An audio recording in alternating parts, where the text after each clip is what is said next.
Guys, welcome to new blog. তাই যে সকালবেলা বেড়ায় এখন রাস্তায় হাঁটতেছি। কারণ কি, আজকে এমন একটা জিনিস হয়ে গেল আমাদের সাথে বলার মতো নেই। সকালে ঘুমের থেকে উঠছি 6টার দিকে, উঠে রান্না টান্না সব কিছু করলাম নিজেকে মিলে, ঠিক আছে।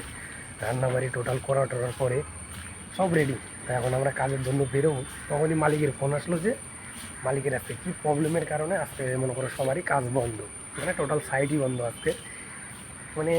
কি বলি কত, এত কষ্ট করে সকালবেলা উঠে রান্না টান্না করে রাত্রি করে এখন বলতেছে এরকম এরকম কম গেছে।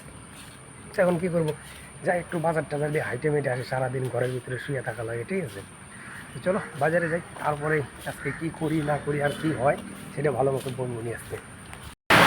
তখন আসলাম এসে বাস স্ট্যান্ডে বসে দিলাম, ঠিক আছে। বাস স্ট্যান্ডে বসে অনেকক্ষণ মনে করো ভালোই কিছুক্ষণ কাটাইলাম। এত সুন্দর রোদ ছিল, এর মাঝখান থেকে এই দেখো অবস্থায়, রৌদ্রুর মাঝখান থেকে বৃষ্টি এসে দেখো অবস্থাটা কী হয়ে গেল, একবারে সম্পূর্ণ স্নান। ভাবতেছিলাম কাজে যাওয়া হলো না, আজকের দিনটা কেমন যায়। কালকে বৃষ্টিতে ভিজে ভিজে কাজ করছি, আজকে বোধহয় বৃষ্টি হবে না। তাহলে দেখো শুরু হয়ে গেছে। কেরালায় না বৃষ্টির কোনো টাইম টেবিল কোনো কিছু ঠিক নেই, একবারে এত রোদ্রের ভিতরে দেখো হঠাৎ করে বৃষ্টি শুরু হয়ে গেল। যাই হোক, দেখি বসে টসে থাকে কতক্ষণ থাকে, তারপর যাবো। ঠিক আছে, আসছিলাম একটা দোকানে, দোকানটা আজকে বন্ধ, কখন খুলবে জানি না, সেই কারণে আমি বসে থাকি। তারপর দেখি যদি খুলে তাহলে জিনিসটা নিয়ে রয়ে যাবে, ঠিক আছে।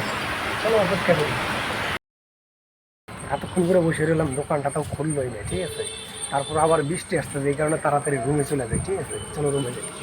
বৃষ্টিতে ভিজে লাভ নাই, ঠিক আছে। বৃষ্টিতে ভিজলে এমনিতেই শরীর কদিন ধরে খারাপ খারাপ চলতেছিল, হ্যাঁ। কারণ যে বৃষ্টি এখানকার, সারাদিন বৃষ্টিতে ভিজে ভিজে কাজ করা, আজকে কাজ নাই, বেকার বৃষ্টিতে ভিজে লাভ কি। এই জন্য রুমে চলে যায়, রুমে যায় রেস্ট করি, ঠিক আছে। সবাই রুমের ভিতরে খালি গেম খেলার সাউন্ডের জন্য ভালো লাগে না, এর জন্য বাইরে চলে আসি আমি। কারণ আমি এখন গেম টেম খেলা বাদ দিয়ে দিছি, একটা মোবাইল নষ্ট করছি, ঠিক আছে। আবার এটা কিনে এটা খেলছি, আমরা এটা এখন খেলি না, ঠিক আছে। চলো রুমে যাই।